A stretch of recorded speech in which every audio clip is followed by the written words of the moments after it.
আলহামদুলিল্লাহ ওয়াসসালাতু ওয়াসসালামু আলা রাসূলিল্লাহ আম্মা বা'দ। মহানগর উত্তর এলাকা জমিয়তে আহলে হাদিসের উদ্যোগে আয়োজিত জমজম টাওয়ারে ইফতার মাহফিলে উপস্থিত বা আমন্ত্রিত মেহমানবৃন্দ, হাজী সবুর সাহেব, আলতাফ সাহেব সহ জমিয়তে আহলে হাদিসের নেতৃবৃন্দ, কর্মীবৃন্দ এবং বিদগ্ধ আলোচকবৃন্দ, যে বিষয়টির কথা বললেন আমি খেয়াল করিনি, আগে রমজানের আলোচনাই হবে। আচ্ছা, সেটাই ধারণা জমিয়তে আহলে হাদিস আর ঐতিহাসিক ধারাবাহিকতা ভালোভাবে পড়ে নেওয়ার দরকার ছিল। তারপরে যা মাথায় আসছে কয়েক মিনিটের মধ্যে আমি উপস্থাপন করার চেষ্টা করছি। উপমহাদেশে ইসলামের আগমন প্রসঙ্গে আপনারা জানেন, সাহাবীদের মাধ্যমে, তাবেঈগণের মাধ্যমে এবং যুদ্ধের মাধ্যমে, আরব ব্যবসায়ীদের মাধ্যমে বিভিন্নভাবে এসেছে। সুফি সাহেবদের মাধ্যমে যা এসেছে তা বিকৃত, ভুল, কিন্তু তাদের অবদানকে অস্বীকার করা যাবে না। বিকৃতি ছিল আমাদের সংশোধন করতে হবে। ৩, যা কিছু শুদ্ধ এবং সহিহ ইসলাম প্রচারিত এবং প্রতিষ্ঠিত হয়েছিল, শিয়া সহ অন্যান্য বাতিল ফিরকারা যুগে যুগে সেগুলোকে বিনষ্ট করেছে। ৪, সাহাবে এবং তাবেঈনগণ কর্তৃক যে ইসলাম প্রচারিত হয়েছিল সেটা সহিহ ইসলাম, ট্রু ইসলাম, এবং সেখানে শিরক, বিদআত, মাযহাব এবং জাল, জয়ীফ হাদিস বলতে কিছু ছিল না। তার উপরে কালক্রমে জাল ঢুকেছে, জয়ীফ ঢুকেছে, আকীদার বিভ্রান্তি ঢুকেছে এবং বিকৃতি ঘটেছে অনেক। মাযহাব এমন কঠিন ভাবে সুপ্রতিষ্ঠিত হয়েছিল ভারতে যে যখন বাহাস হয় নিজামুদ্দিন আউলিয়ার সাথে সঙ্গীত প্রসঙ্গে, প্রসঙ্গটা অন্য, আলোচনার বিষয়টা অন্যরকম, তখন তারা বলেছিলেন ইন্না লা নাশতাহি হাদিহিল আহাদিস আল্লাতী তামাসসাকা বিহা শাফিঈ। শাফিঈ যে হাদিস গ্রহণ করেছে আমরা ওই হাদিস গ্রহণ করব না, সহিহ হলেও না, জয়ীফ হলেও না। এখন যেরকম তারাবির সালাত নিয়ে সৌদি আরবে 10 রিকাত, এই নিয়ে তোলপাড় শুরু হয়েছে। বলা হচ্ছে 1400 বছর যাবত নাকি চলছে। খুব আফসোস, খুব দুঃখ, আল্লাহর নবীর সালাত 8 রিকাত, 3 রিকাত, 10 রিকাত, 1 রিকাত, ফজরের সালাত সহ, ফজরের 2 সুন্নত সহ 13 রাকাত ইত্যাদি প্রচুর সহিহ হাদিস দ্বারা প্রমাণিত হওয়া সত্ত্বেও তারা বলছে 1400 বছর যাবত নাকি এই দেশে নাকি হারামাইনে 20 রাকাত তারাবি হচ্ছে। 1446 সাল চলছে, সে জ্ঞানও যে খতিবের নাই। 1400 বছর 1400 বলতেই আছে, কিন্তু এখন যে 1446 সাল, খতিব তোমার সেই আক্কেলটুকু আছে?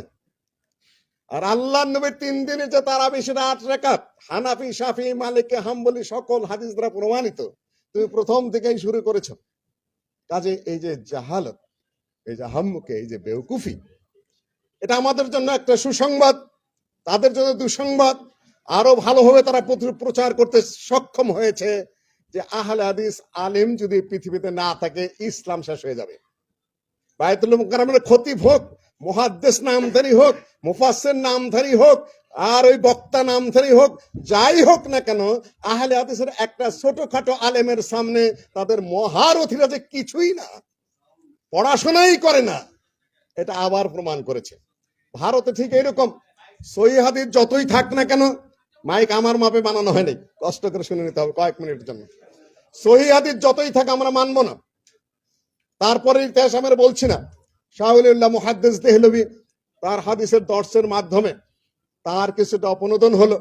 তার ছাত্র, তার ছেলে শাহ আব্দুল আজিজ, তার নাতি, মেয়ের ঘরের নাতি শাহ ইসহাক দীর্ঘদিন সেই দিল্লির মসনদে হাদিসের দর্শ দিয়েছেন।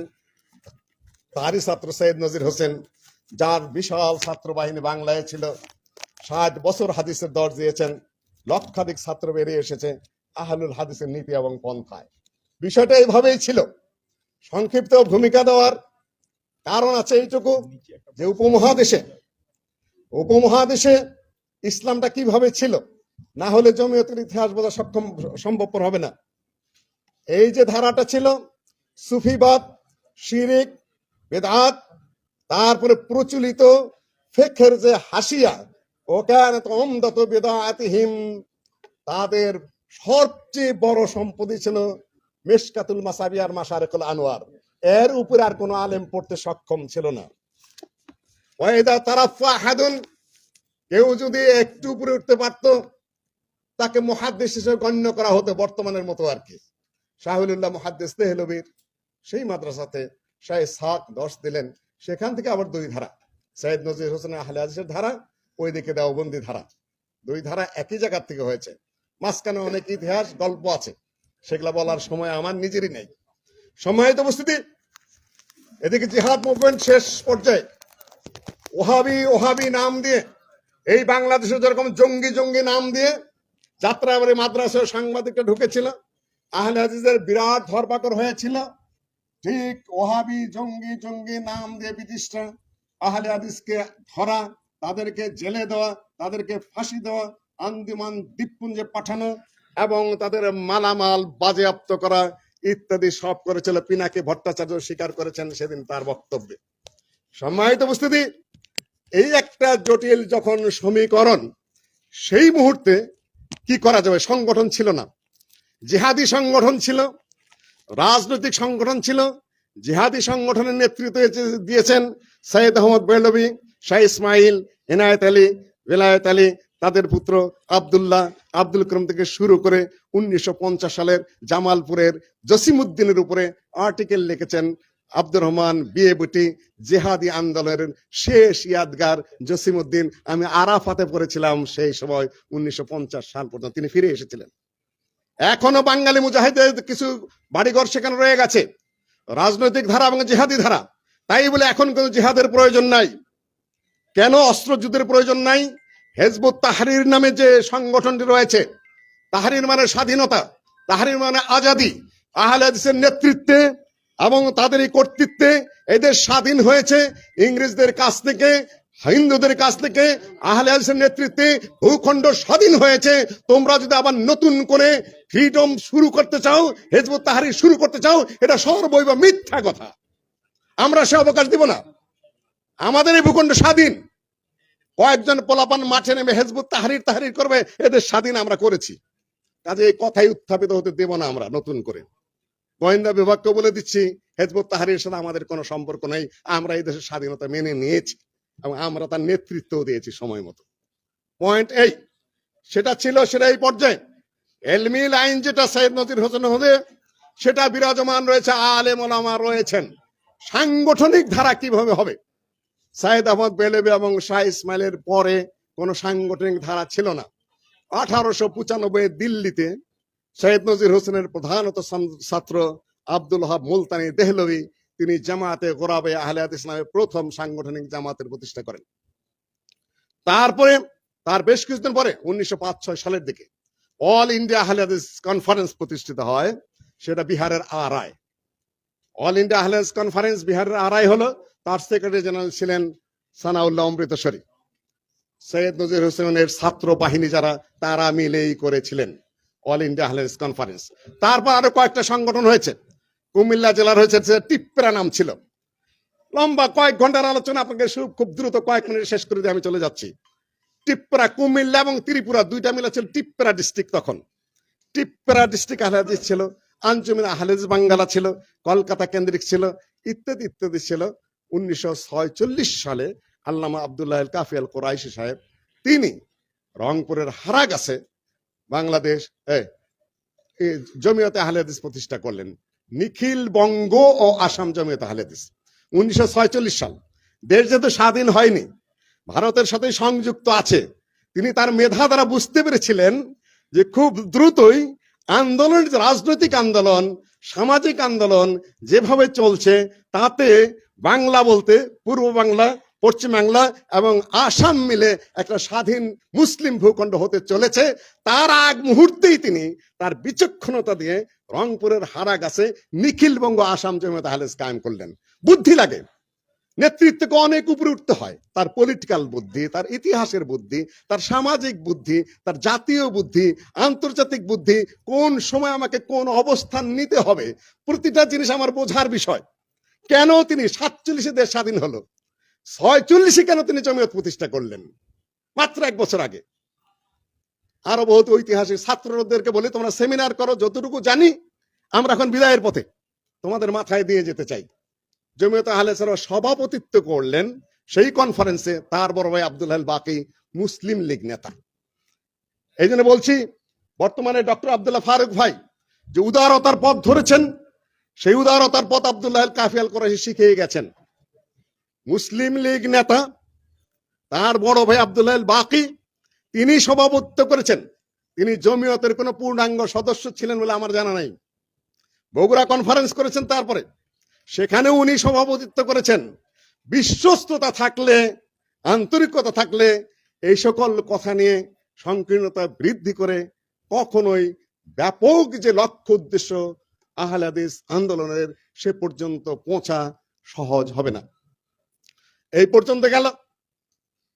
কলকাতা থেকে কিভাবে ট্রান্সফার করবেন? পাবনায় ট্রান্সফার হলো, সেখান থেকে ঢাকায় ট্রান্সফার হলো মূল অফিস, সেগুলো আপনারা জানেন, সেই ইতিহাস আমি বলবো না। তরজমানুল হাদিস প্রতিষ্ঠিত হলো, আরাফাত প্রতিষ্ঠিত হলো, তার আর্টিকেল গুলো আপনারা পড়ে নেবেন। আর্টিকেল তো কেউ পড়ে না, লেখাপড়াই করে না। আমার সবচেয়ে বড় আফসোস এবং দুঃখ, নেতৃবৃন্দ পড়াশোনা করে না, সাধারণ লোকও পড়াশোনা করে না, কাফি সাহেবকে তা কিছু জানে না, বোঝে না। তা আমরা কি করব? খালি নামের সাইনবোর্ডের পিছিয়ে পড়বো, সিদ্ধান্ত নিতে পারছি না আমরা। তাই বলে কাজ হচ্ছে না তা বলবো না, ব্যাপক কাজ হচ্ছে, দাওয়াতি কাজ হচ্ছে, মানুষ দাওয়াত গ্রহণ করছে, মানুষ এগিয়ে আসছে। কিন্তু লিড দেওয়ার আরো ইউনিভার্সিটি প্রতিষ্ঠা হয়েছে, বহু মাদ্রাসা প্রতিষ্ঠা হচ্ছে, কাজ বন্ধ নাই। কিন্তু কাজগুলাকে যে আরো গোছানোর জন্য যে ব্যাপক স্টাডির প্রয়োজন, গবেষণা সেলের প্রয়োজন, সেটা বোধহয় কমতি রয়ে গেছে। সম্মানিত উপস্থিতি, আল্লামা আব্দুল্লাহ আল কাফি সাহেবের মৃত্যুর কাহিনী আমি সেদিন আলোচনা করেছি বাংলাদেশ জমিয়তে আহলে হাদিসের কনফারেন্সে। তারপর তারই ভাতিজা ডক্টর আব্দুল বারী, তিনি সভাপতি হলেন। একটা কাহিনী বলে দিচ্ছি, যুবকরা শুনে নাও। উনি যখন পিএইচডি করার জন্য কমনওয়েলথের স্কলারশিপ নিয়ে লন্ডন যান, তখন এয়ারপোর্টে চাচাজি মারহুম বলতেন উনি, আমার ভাষা মনে আছে, চাচাজি মারহুম। উনি এয়ারপোর্টে গিয়ে বললেন, তুমি যে চেহারা নিয়ে যাচ্ছ, এই চেহারা নিয়ে যদি ফেরত আসো, আমি এয়ারপোর্টে তোমাকে ইস্তেকবাল করার জন্য আসবো না। তার মানে তখন দাড়ির ডক্টর আব্দুল বারী সাহেব ঠিক মতো হয়ে ওঠে নাই। এয়ারপোর্টে বলে দিয়েছিলেন, চেহারা পরিবর্তন করে যে না আসো, আমি তোমাকে এয়ারপোর্টে তোমাকে ওয়েলকাম করব না।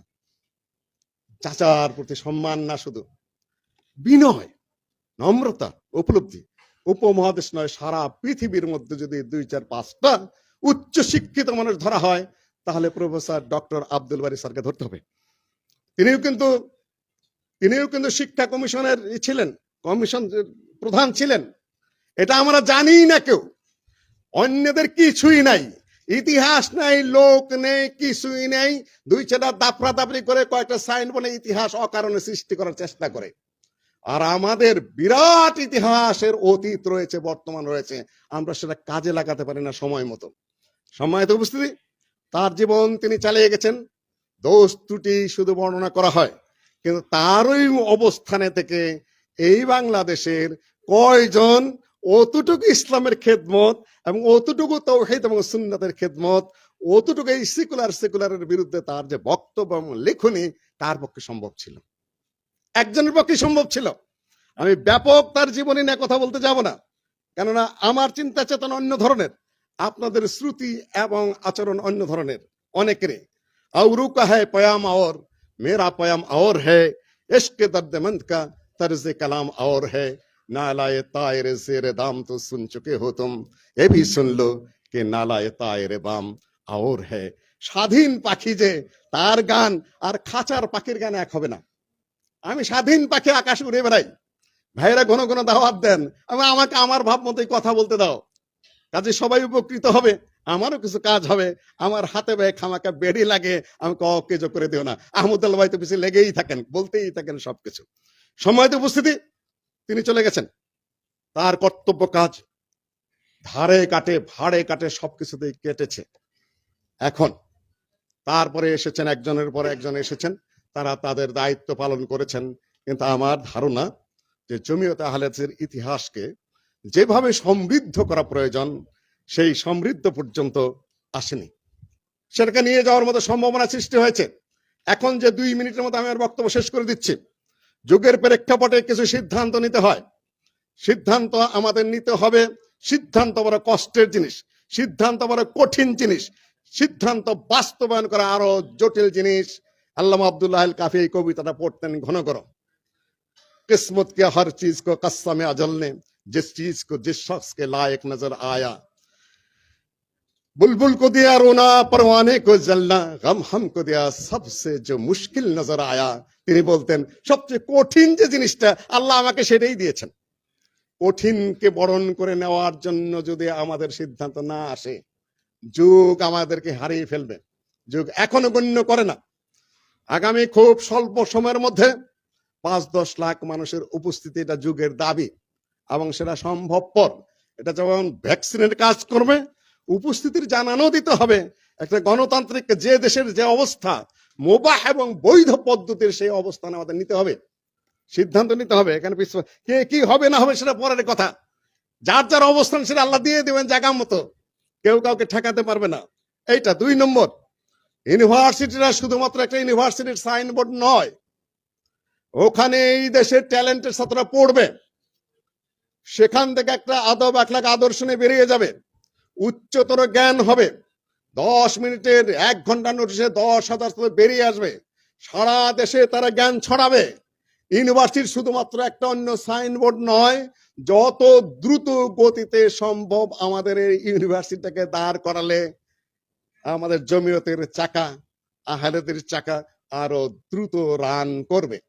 3, আলেমদের মধ্যে যে বক্তব্যের নানান ধরনের বৈষম্য, মৌলিক রীতিতে তাদের বক্তব্য কাছাকাছি আসতে হবে এবং সমালোচনা এবং নিজেকে প্রকাশ করার যে একটা মানসিকতা, এটার থেকে দূরে সরে আসতে হবে খুব দ্রুত গতিতে।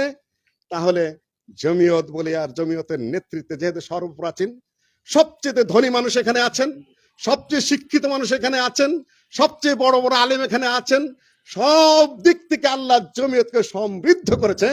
শুধুমাত্র কিছু পরিকল্পনা আর একটু গোছালো কর্মকাণ্ড যদি হাতে নেওয়া যায়, তারপর ইনশাআল্লাহ আগামীতে কোন আন্দোলনে আহলে আন্দোলনের কাছে টিকবে না। এটা আমার নিশ্চিত ধারণা।